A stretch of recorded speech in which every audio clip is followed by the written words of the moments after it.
I'm Jolene Wynn, and this is the Porn Addict's Wife podcast, episode number 226, Emotional Byproducts. If your husband is struggling with a pornography problem and you want some help with it and you are not finding the resources that you like, you are in the right place. My name is Jolene Wynn. I am a certified life coach. I am an active member of the LDS faith, and I am the wife of a former porn addict. And on this podcast, I am going to share with you the tools that you need in order to start your healing journey.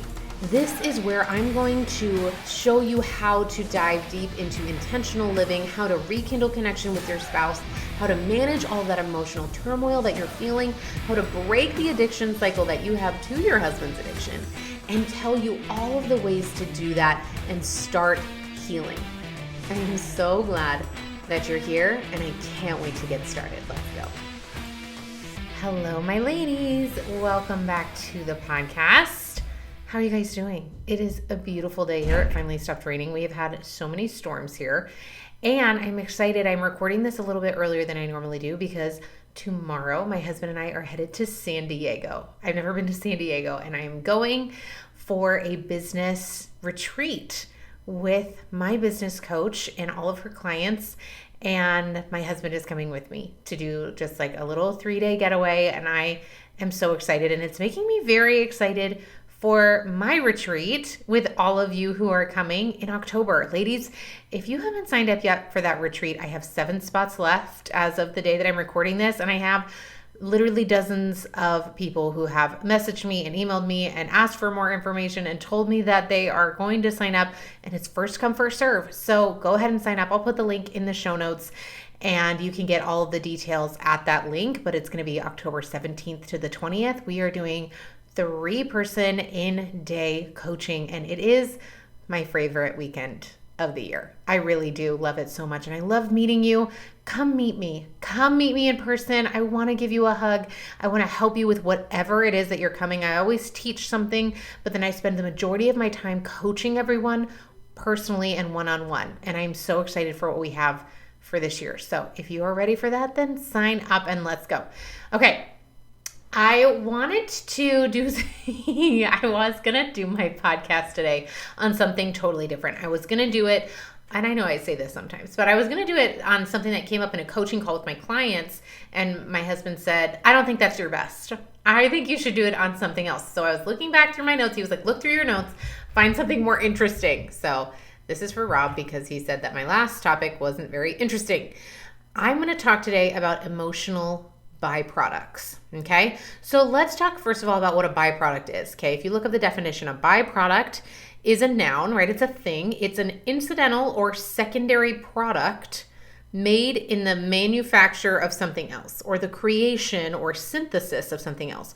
So it's what happens because of something else. Okay, because we create one thing, this also happens incidentally. And today I want to talk about what that looks like emotionally. What are the byproducts? What happens when we have certain emotions? Okay, so here's the fascinating thing about emotional byproducts is that the product of a negative emotion, the byproduct of a negative emotion is always negative. Always. And the byproduct of a positive emotion is always positive. Okay. So let's just do an example. Okay. The byproduct of, let's say, disbelief. Okay. The byproduct of disbelief is always negative because it's more evidence of that disbelief, more negative emotions. If I don't believe it's possible for me to lose weight, then acting from that disbelief, that negative emotion, then I am going to compound by adding more negative emotion on top of it. If I don't believe that it's possible to lose weight, then I'm not going to exercise. I'm not going to watch what I eat. I'm going to probably gain even more weight. And so then I'm going to feel more uncomfortable, more negative about myself. I'm probably not going to fit in my clothes anymore, which will just be really frustrating and add even more to my negative self-esteem pile. And then I won't be able to engage with my kids and play tag and be as active as I want to be. And so then I'll feel embarrassed. And then on top of that will be all the ways that I try to make myself feel better, right? which is over consuming food or distracting myself, which is just leading me to not even engage in my life. And that is all the byproduct of a negative emotion. After all, disbelief is something that you simply feel. It's just a feeling. If I don't believe something, if my thought is, I don't think that's possible, and I feel disbelief, then the byproduct of that disbelief is going to be negative. Does this make sense? Now, in the opposite, a byproduct of a positive emotion is always positive. So the byproduct of believing is going to be positive. So in the same way, for instance, let's say I believed it was possible for me to lose weight. Then I'm going to take very different action from that belief, and it's going to result in more positivity.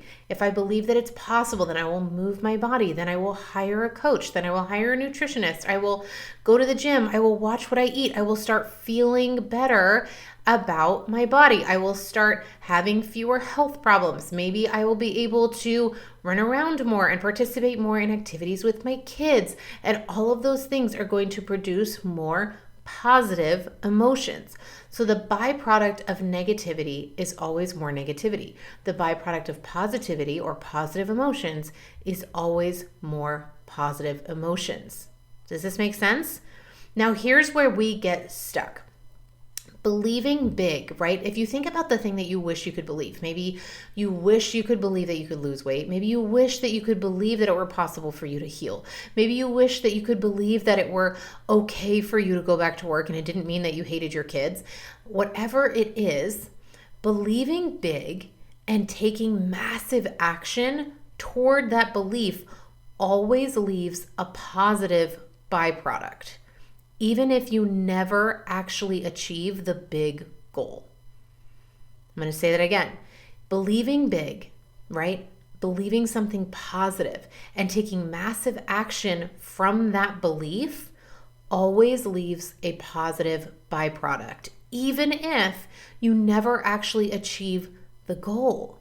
Okay, let's do that same example of losing weight. I always give these examples, and then I'll do another one, right? If I believe that it's possible to hit a certain, let's say, ideal body weight. Let's say I want to hit 130 pounds. Let's say I think my ideal body weight is 130 pounds or this size or this body fat, or so that I can do 6 pull-ups or whatever it is, whatever your goal body weight is, body type, physique. If I believe that that's possible, and then I take massive action from that belief, and massive action, ladies, isn't just working out for a week. Massive action is consistently acting toward that goal for as long as it takes to achieve it. And that might be a lot longer than you think. And if I take massive action toward that goal, then I will change as a result. I will start to become a different person, a person who prioritizes exercise, a person who prioritizes eating well, who changes my nutrition habits, who starts attending a gym regularly or whatever it is. And all of that is extremely positive, even if I never actually attain the physique that is my goal. Okay, if you guys go back and listen to the transformational versus transactional podcast episode, I don't remember which episode it is, but it says something about that in the title. Go listen to that and apply it. And if you think about it in here, that's what I'm talking about. Most of the time, we want to take what we believe. We want to take negative emotion and make it mean something. And when we do that, when we act from negative emotion, we never actually attain the goal. When we act from positive emotion, the byproduct of acting from positive emotion, from positive belief and taking massive action toward it is always positive. And we transform in the process, even if we never get the transactional result that we're looking for. So let me do an example that came up this week in a coaching call. I did a free coaching call, and there was a woman on the call, and she was nervous. She wants to join my coaching program, but she was nervous about it. She was like, I'm nervous that I won't actually get the result that I'm looking for. Okay. And here's what I want to offer with that is the emotional byproduct of that disbelief. If we act from that disbelief, will be more negative. If she listens to her disbelief, her emotion of disbelief, and takes action from disbelief, then she's not going to sign up. And what happens when you don't sign up? Then you stay stuck. And then she stays exactly where she is right now emotionally. And that continues to compound. The patterns that have gotten her where she is continue, and everything starts to get worse, which just means that the byproduct of her disbelief is more negativity. Does that make sense? Now, if she chooses to act from belief that it could be possible, that she could heal, that her ideal life is out there and available, if she decides to take action from that belief, from that positive emotion, then she's going to have a positive byproduct, even if she never actually attains what she's looking for. Even if she still struggles with triggers, she will still have a positive byproduct because she will have taken action toward it. Maybe she gains more self-confidence. Maybe she now understands the tools more, so she's not afraid of triggers or relapses. Maybe she's able to learn how to communicate with her spouse better, so that starts to heal and get better. And that part of a relationship isn't something she has to worry about or fight against anymore. There will always be a positive byproduct of a positive emotion when you take action from it. Now, we often have both positive and negative emotions in us. I am not saying that there are people out there who only ever have positive emotion. It doesn't exist, okay? The world is 50-50, and we all have 50-50 emotions, okay? 50% positive, 50% negative. When we have both of those in us, right? And especially when it's about the same thing, right? Let's say you have disbelief and hope in healing, right? You're listening to this podcast. Maybe you're hopeful that it would work. You're hopeful that joining my program would help you, or listening to this podcast is helpful, but maybe a part of you doesn't really believe, right? Has a little bit of disbelief that this could actually get you your ideal. Okay, maybe you think it might help a little bit, or it could improve a bit, but it couldn't make it go away all the way. Or maybe you think that it's possible for other people, but not for you. Okay, so we have both disbelief and hope at the same time. What I want to offer is that's totally normal. Most of the time, we want to get rid of one or the other. Okay, this is called cognitive dissonance, when we have two opposing thoughts or feelings about the same thing. And what our brain wants to do, it really hates cognitive dissonance. So what it wants to do is it wants to get rid of one or the other. It wants to make one of them true and one of them false. And so our brain will go to work to prove one of them true. Now, here's the tricky part, is that you get to decide which one you prove true. And most of the time, ladies, you aren't doing that on purpose. If you are not aware and cognitively, consciously doing this on purpose, then your brain will do it automatically. And what it will always default to is where you are right now. So if where you are right now is comfortable and familiar and negative, then it will stay in the negative. And it will continue to act from disbelief, even without you recognizing it. But if you start to do this on purpose, then you can recognize, okay, I have disbelief in me and I have hope in me, and I get to choose which one I listen to. I get to choose which one I take action from. And it doesn't mean the other one has to go away. It doesn't mean that the disbelief has to be conquered and figured out first. Ladies, the disbelief can be there. It is no problem. But what I want to offer is that we start taking action from something intentional.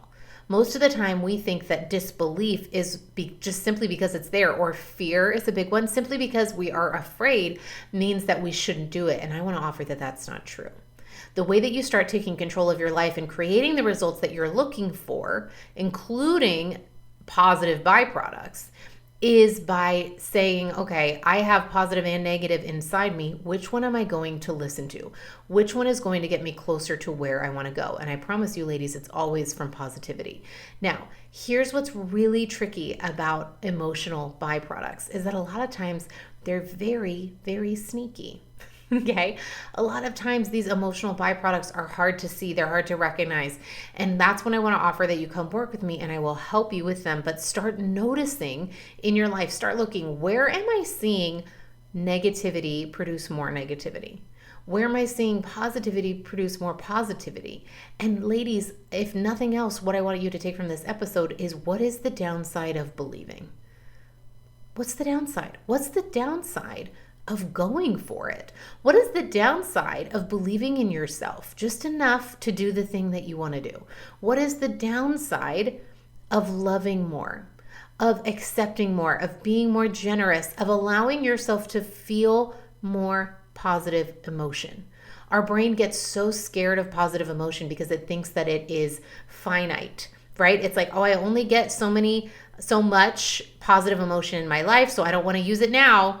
I got to make sure that I wait, I got to stay anxious so that I don't get hurt later. But all we do is produce more negativity, right? The emotional byproduct of anxiety is more anxiety. The emotional byproduct of fear, we layer anxiety on top of it, and then we'll layer self-judgment on top of it.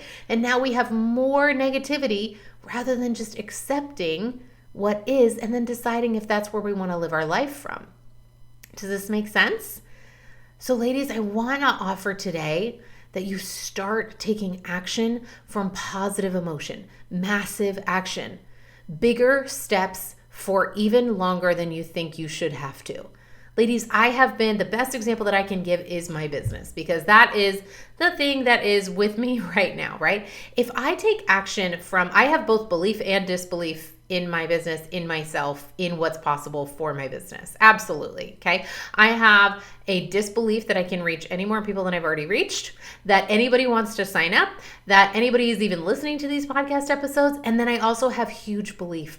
I have belief in big visions, in speaking on stages, in having thousands of women in my program, of changing society and how pornography is seen in our society and culture, of changing the church and how the church addresses this with its leadership. I have visions of believing of taking down the pornography industry. And I believe it. Part of me really does. And then part of me really doesn't. And so I get to choose which one I listen to. I get to choose where I take action from. They're both inside me, and my brain wants to get rid of one or the other. My brain wants to continue. If I let my brain, all it would do was act from disbelief. And it would say, see, you didn't hit the numbers you wanted last month. Remember how you're not even paying your bills? Obviously, it's not working. Your downloads are down, your views are down, your Instagram account got suspended. That's a true story. That happened this week. Nothing is working in your business. It's not going to work. You might as well give up. And that's what happens when you act from disbelief. Your brain starts to see evidence to continue to prove it. But guess what? I get to choose whether I listen to that disbelief and act from it, or whether I listen to and act from belief. Ladies, I've started acting from belief, and I've been acting from belief for 4 years. Longer than that, 5. 5 years ago is when I became a life coach. When I started life coach training, I believed it was possible to go find all of you. I have believed that you are out there and want help, and that you know that this is the right thing to do, and that you want to join my program. And that's the belief I take action from, but not just any action. I didn't just put out one podcast episode. We are over 200 podcast episodes in over 4 years. Every single week I've released a podcast episode. I've released dozens of bonus podcast episodes. I have gone on Instagram almost daily since then. I have done dozens and dozens of free coaching calls and webinars, and I've created masterclasses, and I've created programs, and I've coached my clients twice a week, and I answer questions and coach them on the weekends. And all of this is the massive action that has taken even longer, ladies, than yes, even I thought it would. Because we all want the overnight success. My brain says, all right, I'm willing to go for it. And that's another thing that happens when we start acting from belief, or we even think about acting from belief. Our brain is like, all right, well, how long am I going to have to do this? Right? It's like, I'm willing to do some massive action, but I'm only willing to do it for about this long. Right? And our brain wants to do that. Think about that with your spouse, right? It's like, all right, well, I'm willing to work on this as long as he is receptive, or I'm willing to work on our marriage or myself, but I don't know if I can do it forever. But so I think I just need to know how long I'm going to stick with this. I'm willing to stay married to this fool who's watching porn, but I'm not going to do it forever. So I'm only in it for an X amount of time. And the problem is that we don't actually have a certain amount of time.